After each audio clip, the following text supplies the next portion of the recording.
Dear students, उम्मीद है कि आप लोग सब खैरियत से होंगे। तो प्यारे बच्चों, जो मैंने देखा बी कम आई कम पार्ट 1 हो या बी कम पार्ट फर्स्ट हो या बी कम पार्ट सेकंड हो, तो बच्चों को फाइनल अकाउंट बड़ा टफ लगता है। सब बच्चे कहते हैं सर ये काफी मुश्किल है।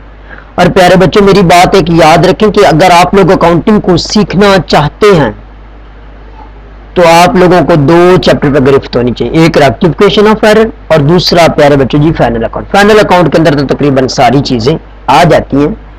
तो आज हम कोशिश करने वाले हैं कि इसको आसान किया जाए। सर कैसे आसान किया जाए, अभी कोशिश करते हैं इंशाल्लाह ताला आसान करने की। आज शुरू करते हैं इंशाल्लाह ताला। शुरू क्या करेंगे, आज इसका एंड ही कर देंगे। इसको मैं दो पार्ट्स के अंदर डिवाइड करने वाला हूं। एक पार्ट्स के अंदर प्यारे बच्चों जी मैं आप लोगों को एडजस्टमेंट सिखाऊंगा और एक के अंदर तकरीबन ये, और उसके बाद प्यारे बच्चों जी जो स्टेप नंबर 3 होगा, पार्ट नंबर 3 के अंदर एक आपको ऑल इन वन सवाल में कोशिश करेंगे चीजों को समझाने की। तो प्यारे बच्चों जी, आप लोगों से गुजारिश है कि अगर आप लोग मेरे चैनल पर न्यू हैं तो प्लीज मेरे चैनल को सब्सक्राइब कीजिए और बेल आइकॉन को लाजमी दबा लीजिए ताकि आने वाली तमाम वीडियोस के नोटिफिकेशन आप लोगों को बर वक्त मिल सके। और उसके अलावा प्यारे बच्चों जी, अगर आप ऑनलाइन कोचिंग फैसिलिटी लेना चाहते हैं तो प्यारे बच्चों जी मैं अपना कॉन्टैक्ट नंबर यहाँ लिख रहा हूँ। तो आप लोग प्यारे बच्चों जी, ठीक है, उसमें मुझसे कॉन्टैक्ट करके ऑनलाइन कोचिंग फैसिलिटी भी ले सकते हैं। और उसके अलावा अगर आप लोग कोई मतलब के इसके अलावा प्यारे बच्चों जी अगर आप कोई हेल्प लेना चाहें या कोई आपको परेशानी हो भी कॉमर्स के मुतालिक तो आप लोग मुझसे डिस्कस कर सकते हैं। तो प्यारे बच्चों जी कंटिन्यू करें, अपना वक्त ज़ाया किए बगैर। प्यारे बच्चों जी, जो फाइनल अकाउंट है ना, फाइनल अकाउंट ये प्यारे बच्चों जी आपके अकाउंटिंग साइकिल का लास्ट स्टेप है। फाइनल अकाउंट प्यारे बच्चों जी आपके अकाउंटिंग साइकिल का लास्ट स्टेप है। चलें अब बात होगी अकाउंटिंग साइकिल की, तो चल अब बात करते हैं अकाउंटिंग साइकिल क्या होता है प्यारे बच्चों जी। अकाउंटिंग साइकिल बच्चों जी जर्नल एंट्रीज को फाइनल रिजल्ट में कन्वर्ट करने को क्या कहते हैं प्यारे बच्चों जी। अकाउंटिंग साइकिल, फिर से रिपीट करता हूं, जर्नल एंट्रीज को फाइनल रिजल्ट में कन्वर्ट करने को अकाउंटिंग साइकिल बोलते हैं। सर अकाउंटिंग साइकिल में क्या हो सकता है? अकाउंटिंग साइकिल के अंदर प्यारे बच्चों जी आप सबसे पहले क्या बनाएंगे जी, जर्नल। जर्नल के बाद क्या प्यारे बच्चों जी बनेगा, लेजर। और लेजर के बाद ट्रायल बैलेंस। और ट्रायल बैलेंस के बाद क्या बनता है प्यारे बच्चों जी, फाइनल अकाउंट। अब सवाल ये खड़ा होता है, सर फाइनल अकाउंट क्यों बनाया जाता है? फाइनल अकाउंट क्यों बनाया जाता है प्यारे बच्चों जी? किसी भी ऑर्गेनाइजेशन की, किसी भी बिजनेस का नतीजा निकालने के लिए, रिजल्ट निकालने के लिए कि बिजनेस को प्रॉफिट हो रहा है या लॉस हो रहा है, इस वजह से प्यारे बच्चों जी फाइनल अकाउंट बनाया जाता है। उसके अलावा जी अब बात करते हैं sir final account. Final account को प्यारे बच्चों जी दो हिस्सों में डिवाइड किया जाता है। सर कौन से दो हिस्सों में डिवाइड किया जाता है? एक हिस्से को प्यारे बच्चों जी कहते हैं trading and profit and loss account. एक हिस्से को क्या कहते हैं प्यारे बच्चों जी, trading and profit and loss account. प्यारे बच्चों जी एक हिस्से को क्या कहते हैं, trading and profit and loss account. और दूसरे हिस्से को प्यारे बच्चों जी नाम दिया जाता है जी बैलेंस शीट का। ठीक है प्यारे बच्चों जी, वो भी आप लोगों के सामने मैं लेकर आता हूं प्यारे बच्चों जी। बैलेंस शीट भी वो भी आप लोगों से डिस्कस करेंगे कितने हिस्सों में डिवाइड किया जाएगा। एक हिस्से को कहते हैं trading and profit and loss account और दूसरे हिस्से को प्यारे बच्चों जी क्या कहते हैं, उसको कहते हैं जी बैलेंस शीट। अब सर थोड़ा सा मजीद एक्सप्लेन कर दें कि trading and profit and loss account में क्या चीजें जाएंगी और प्यारे बच्चों जी दूसरी चीजें बैलेंस शीट के अंदर क्या चीजें जाएंगी। तो समझ लीजिए प्यारे बच्चों जी इसके अंदर दो चीजें जाएंगी, एक प्यारे बच्चों जी एक्सपेंसेस और दूसरे प्यारे बच्चों जी रेवेन्यू। एक्सपेंसेस, ठीक है प्यारे बच्चों, इसके अंदर क्या चले जाएंगे प्यारे बच्चों जी, आपके एक्सपेंसेस एंड लॉस। जो बच्चों आप लोगों ने नॉमिनल अकाउंट, नॉमिनल अकाउंट के अंदर चीजें पढ़ी थी, सर नॉमिनल के अंदर क्या चीजें थी, एक्सपेंसेस एंड लॉसेस पढ़े थे। और उसके बाद इनकम एंड प्रॉफिट प्यारे बच्चों जी, जिसको रेवेन्यू भी बोलते हैं प्यारे बच्चों जी। इसका रूल्स क्या था, आपके जितने भी एक्सपेंसेस एंड लॉस थे वो सारे किस साइड पर होते थे प्यारे बच्चों जी, डेबिट साइड पर। जैसे प्यारे बच्चों जी इसकी ये जो साइड है ये इसकी प्यारे बच्चों जी डेबिट साइड है। ठीक है, ये इसकी कौन सी साइड है प्यारे बच्चों जी, ये डेबिट साइड। जिस पर ओपनिंग स्टॉक जिस साइड पर लिखो और ये जिस साइड पर क्लोजिंग स्टॉक लिखो, ये इसकी प्यारे बच्चों जी क्रेडिट साइड है। ठीक है, तो ये प्यारे बच्चों जी, ठीक है, ये डेबिट साइड प्यारे बच्चों जी आप लोगों की इस साइड। ठीक है, और उसके बाद प्यारे बच्चों जी जो आप लोगों के लिए और दूसरी साइड प्यारे बच्चों जी ये वाली जो होती है ये क्रेडिट साइड होती है, जिस साइड पर क्लोजिंग स्टॉक लिखा जाता है। अब रूल्स याद रह जाएगा, नॉमिनल की दो जो बच्चों जी expenses and loss, expenses and loss, income and profit आपकी trading and profit and loss account के अंदर आएंगे जी बच्चों जी। और इसका रूल्स जो है एक्सपेंसेस एंड लॉस प्यारे बच्चों जी डेबिट साइड पर, जबकि इनकम एंड प्रॉफिट जिसे रेवेन्यू भी बोला जाता है वो प्यारे बच्चों जी आप लोगों की क्रेडिट साइड पर चली जाती है। और उसके बाद प्यारे बच्चों जी आपके assets, liabilities, capital and drawing प्यारे बच्चों जी ये आपकी बैलेंस शीट में चली जाती है। कौन कौन सी चीजें प्यारे बच्चों जी? Assets, liabilities, capital and drawing प्यारे बच्चों जी आप लोगों की चली जाती। किस चीज में सर जी चली जाती? ये आप लोगों की प्यारे बच्चों जी ये चली जाती है आपके बैलेंस शीट के अंदर। अब थोड़ा सा मजीद इसको एक्सप्लेन कर दूं, एसेट्स और लायबिलिटीज प्यारे बच्चों, लायबिलिटीज आगे मजीद चलेंगे जब बैलेंस शीट के अंदर एक्सप्लेन करेंगे। अब प्यारे बच्चों जी बात करते हैं इसको कैसे आसान बनाया जाए सर।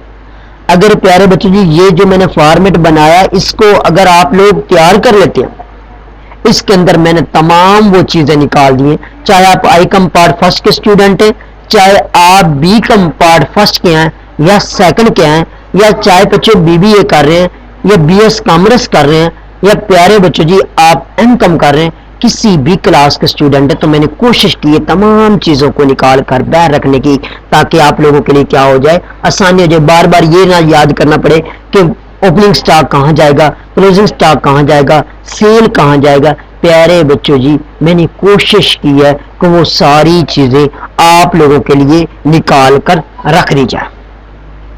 अब चलते हैं प्यारे बच्चों जी, इसका स्केच क्या होगा। सबसे पहले प्यारे बच्चों जी इसका नेम लिखेंगे। क्या करेंगे प्यारे बच्चों जी? सबसे पहला काम नेम, कंपनी नेम, कोई भी एनीवन हो सकता है प्यारे बच्चों जी, उसका आप क्या करेंगे? नेम लिखेंगे। सबसे पहला काम क्या करना प्यारे बच्चों जी? नेम। सबसे पहला काम प्यारे बच्चों जी नेम। उसके बाद आप लोगों ने हेडिंग देनी है मार्कल के साथ, ये मार्कल का इस्तेमाल हो रहा है, trading and profit and loss account, trading and profit and loss account. उसके बाद फॉर द ईयर एंडेड 30 दिसंबर, कोई भी जो डेट दी जाती है उस डेट को प्यारे बच्चों जी आप लोगों ने क्या करना है जी? मेंशन करना है।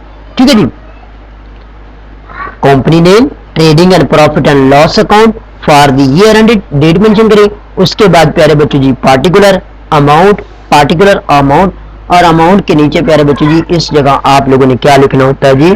आरएस। ठीक है जी प्यारे बच्चों जी, जैसे अमाउंट के नीचे आरएस आप लोग मेंशन करेंगे। ठीक है प्यारे बच्चों जी, अब चलते हैं मजीद। सर अब ये आप लोगों का ट्रेडिंग अकाउंट, और उसके बाद प्यारे बच्चों जी आप लोगों का ट्रेडिंग अकाउंट के बाद प्यारे बच्चों जी प्रॉफिट एंड लॉस अकाउंट, एक ही कॉलम के अंदर। सबसे पहले तो प्यारे बच्चों जी आप लोगों को एक्सप्लेन कर दूं कि ट्रेडिंग अकाउंट के अंदर क्या चीजें आएंगी। ठीक है, ट्रेडिंग अकाउंट के अंदर प्यारे बच्चों जी आप लोगों का डायरेक्ट एक्सपेंसेस डेबिट साइड पर, और डायरेक्ट रेवेन्यू आपके क्रेडिट साइड पर आएंगे। डायरेक्ट एक्सपेंसेस आपके किस साइड पर आएंगे? डेबिट साइड पर आएंगे।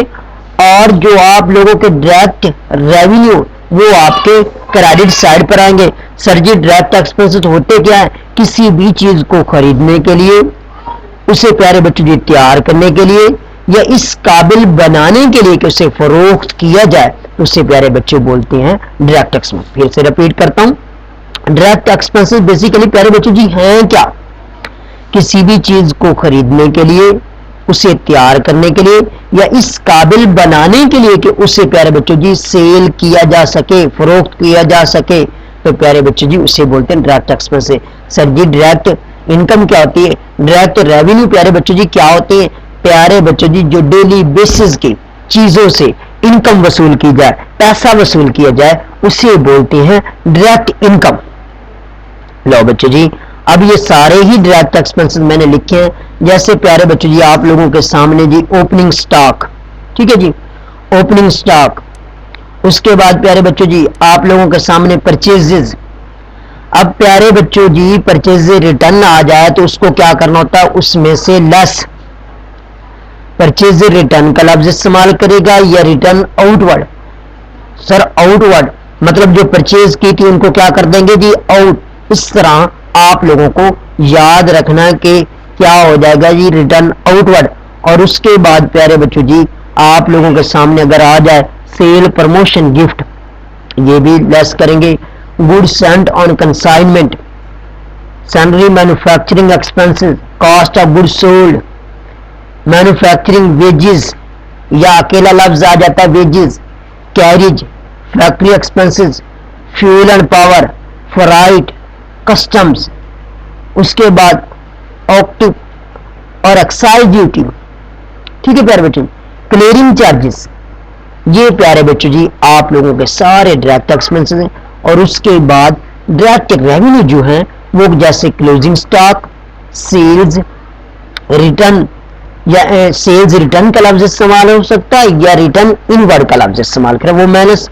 उसके बाद प्यारे बच्चों जी unrecorded credit sale, credit sale on recorded.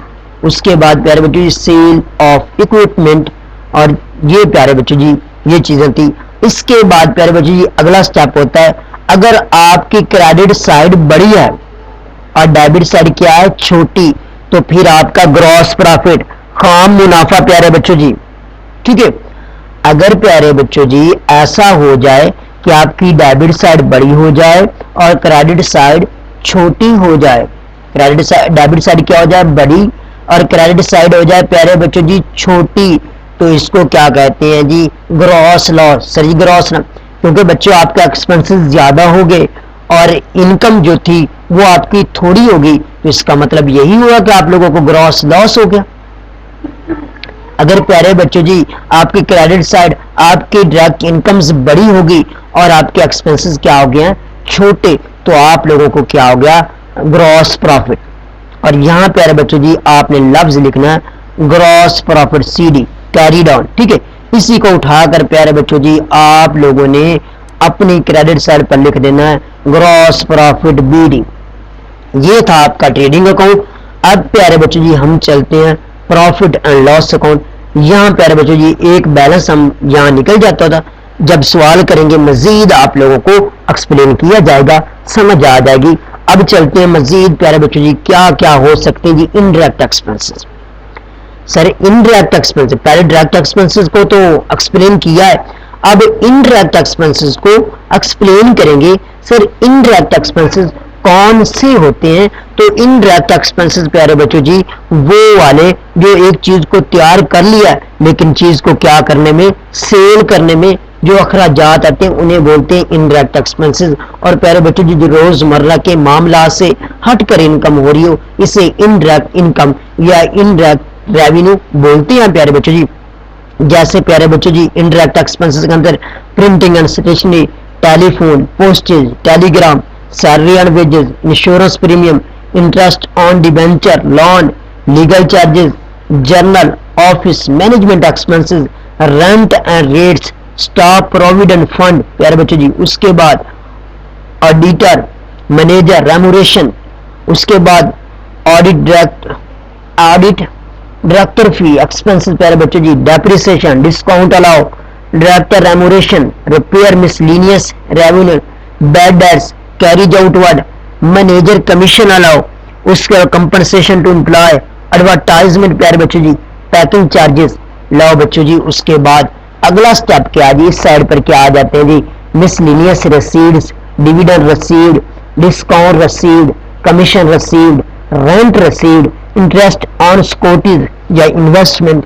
ये थी प्यारे बच्चों आप लोगों के लिए आपकी डेबिट साइड पर सारी आपकी इनडायरेक्ट एक्सपेंसेस हैं और आपकी क्रेडिट साइड पर सारे इनडायरेक्ट रेवेन्यू या प्यारे बच्चों जी इनकम्स हैं।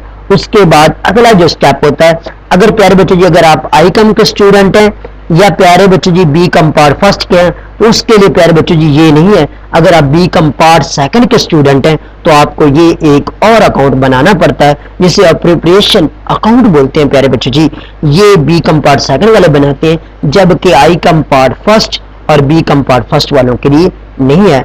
तो मैंने दोनों के लिए बनाया हुआ, आई कम पार्ट फर्स्ट हो या बी कम पार्ट फर्स्ट हो या बी कम पार्ट सेकंड हो, उनके लिए बनाया हो। तो आपके प्यारे बच्चों की डेबिट साइड पर जो आता है वो इन टर्म डिविडेंड आता है, ट्रांसफर टू जर्नल रिजर्व आता है, प्रोविजन फॉर टैक्सेशन आता है, प्रपोज्ड या फाइनल डिविडेंड आता है, dividend equalisation fund, debenture redemption fund. और प्यारे बच्चों जी इस साइड पर जो आता है वो आप लोगों का है जी प्यारे बच्चों जी वो बैलेंस लास्ट प्रीवियस ईयर या करंट ईयर नेट प्रॉफिट, ये प्यारे बच्चों जी। और ये थोड़ी सी आप लोगों को मजीद कर दूं, अगर प्यारे बच्चों जी आप लोगों की क्रेडिट साइड भरी है उसको उठाकर अपनी डेबिट साइड पर लेकर आए और ये जो इनडायरेक्ट एक्सपेंसेस है उससे माइनस करेंगे तो आपका नेट प्रॉफिट बन जाएगा।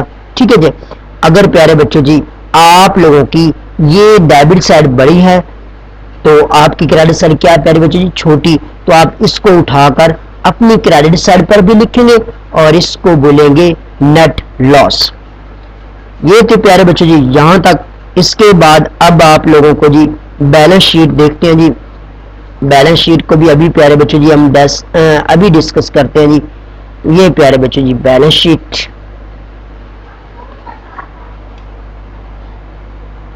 ये प्यारे बच्चों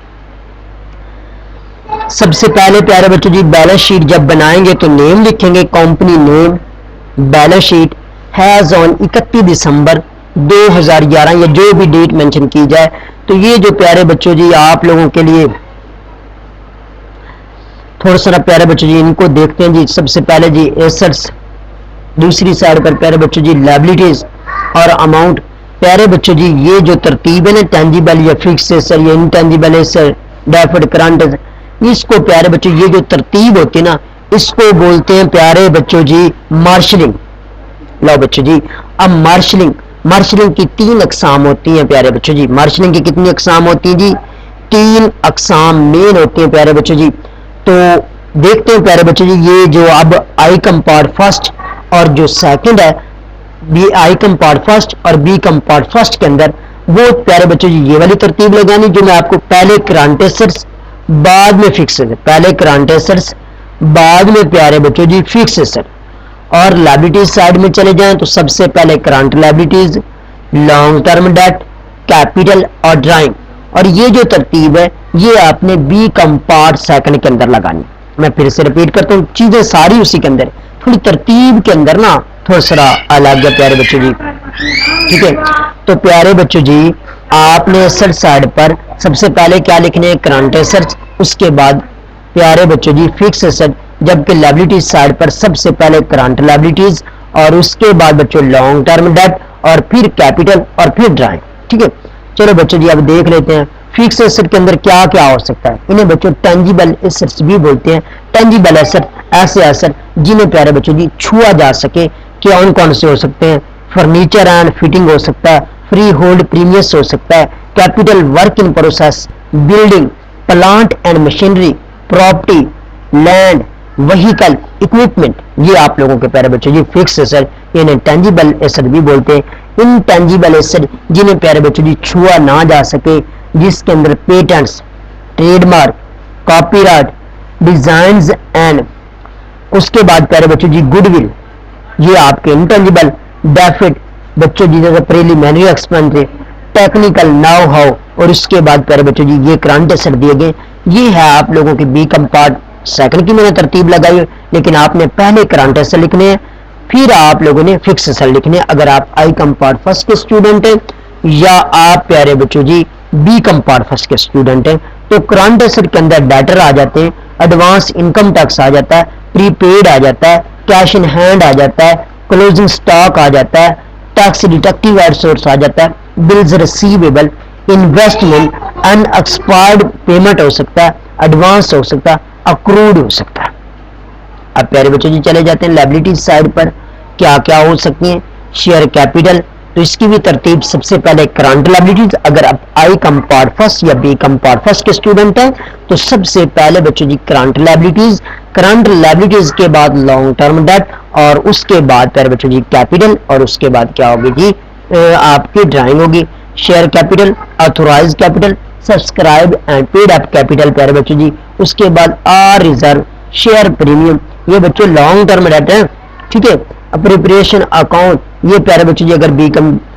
उसके बाद बच्चों जी debenture, debenture mortgage bank loan. उसके बाद बच्चों जी करंट लायबिलिटीज जो हैं वो देखें, इंटरेस्ट ऑन बैंक या डिबेंचर प्यारे बच्चों जी, creditor, outstanding bills payable, unclaimed dividend, liabilities for expenses, tax payable, all provision, propose dividend.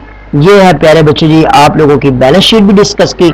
अब प्यारे बच्चों जी मजीद जो होगा उसके अंदर हम ये कोशिश करेंगे को आप लोगों को ऑल एडजस्टमेंट समझाई जाए और उसके बाद एक सवाल करवाया जाए प्रैक्टिकल, ताकि आप लोगों को फाइनल अकाउंट बना करने में बिल्कुल आसानी हो। इसका एक सवाल लाजमी आता है, चाहे आप बी कम पार्ट फर्स्ट के स्टूडेंट हैं, चाहे बी कम पार्ट फर्स्ट या सेकंड या आई कम पार्ट फर्स्ट के हैं। इंशाअल्लाह ताला एक नेक्स्ट वीडियो के साथ मुलाकात होगी। ओके, अल्लाह हाफिज एंड टेक केयर।